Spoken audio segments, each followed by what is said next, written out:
Hai Anggi, bagaimana dengan tugas hukum Islam yang diberikan oleh dosen kemarin? Apakah sudah selesai?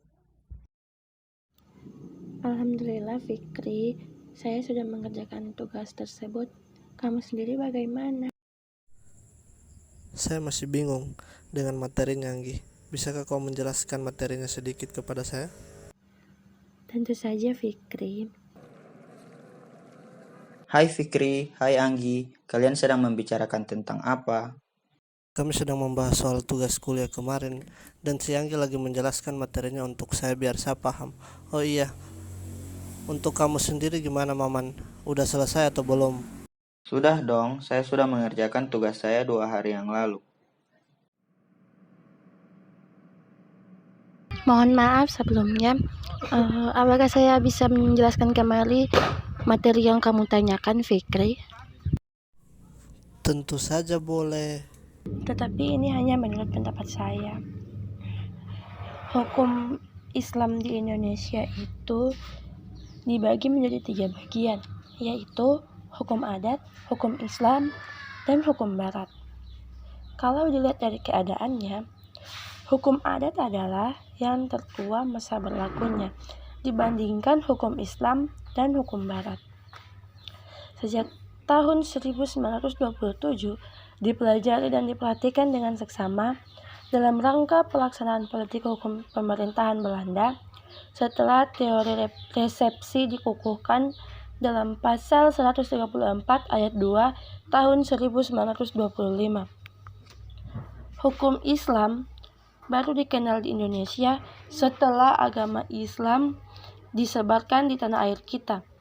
Hasil studi dan karya ahli hukum Islam Indonesia diantaranya yaitu yang pertama Miratul Tullah karya Abdul Rauf Singkel, yang kedua Siratal Mustaqim oleh Nuruddin Ar-Rainir, yang ketiga Sabilal Mutahidin oleh Syekh Arsyad Banjar, yang keempat Ar-Rafi oleh Muharrar, yang kelima Tufah oleh Ibnu Hajar, yang keenam Nihayah oleh Aramli. Hukum barat diperkenalkan di Indonesia bersamaan dengan kedatangan orang-orang Belanda untuk berdagang di Nusantara ini. Tunggu dulu, tapi menurut saya hukum Islam dalam pengertian hukum syariat adalah Al-Quran dan kitab-kitab hadis, sedangkan dalam pengertian hukum fikih adalah kitab-kitab fikih yang memuat hasil ijtihad para ahli hukum berdasarkan Al-Quran dan kitab-kitab hadis tersebut. Hukum barat, segala peraturan perundang-undangan sejak zaman kolonial dahulu, beserta segala perubahannya yang dinyatakan dalam lembaga negara.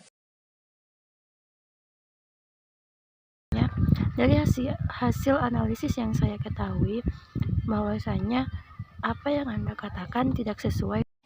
Tapi dalam analisis saya tidak mendapatkan materi yang Anda jelaskan.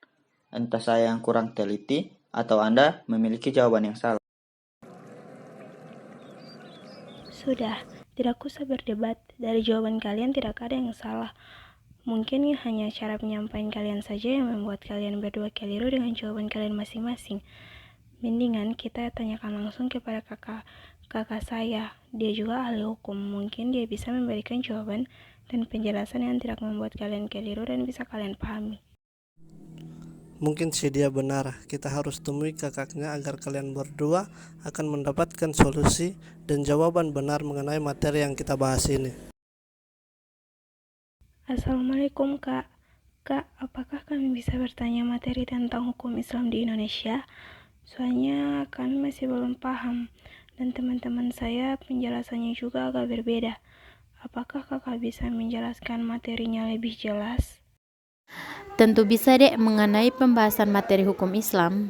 Hukum Islam atau syariat Islam adalah sistem kaidah-kaidah yang didasarkan pada wahyu Allah Subhanahu wa taala dan sunnah Rasul mengenai tingkah laku mu'alaf atau yang disebut dengan orang yang sudah dapat dibebani kewajiban yang diakui dan diyakini yang mengikat bagi semua pemeluknya.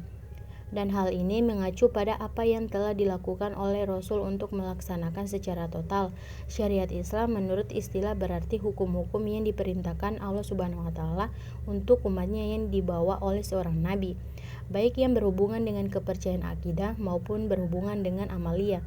Syariat Islam menurut bahasa berarti jalan yang dilalui umat manusia menuju kepada Allah Ta'ala. Dan ternyata Islam bukanlah hanya sebuah agama yang mengajarkan tentang bagaimana menjalankan ibadah kepada Tuhannya. Keberadaan aturan atau sistem ketentuan Allah Subhanahu wa Ta'ala untuk mengatur hubungan manusia dengan Allah Ta'ala dan hubungan manusia dengan sesamanya. Aturan tersebut bersumber pada seluruh ajaran Islam, khususnya Al-Quran dan hadis. Begitu dek penjelasan dari kakak. Apakah bisa membantu kalian? Apa kalian juga masih bingung?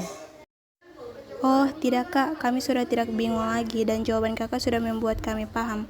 Terima kasih kak atas jawaban yang telah kakak berikan tadi, dan begini kami sudah mempunyai satu jawaban dan pemahaman yang sama, sehingga kami tidak ada lagi perbedaan pendapat dan tidak ada lagi perdebatan. Sekali lagi terima kasih untuk jawabannya kak. Sama-sama dek, kakak juga sangat senang. Kami permisi dulu ya kak. Assalamualaikum. Waalaikumsalam.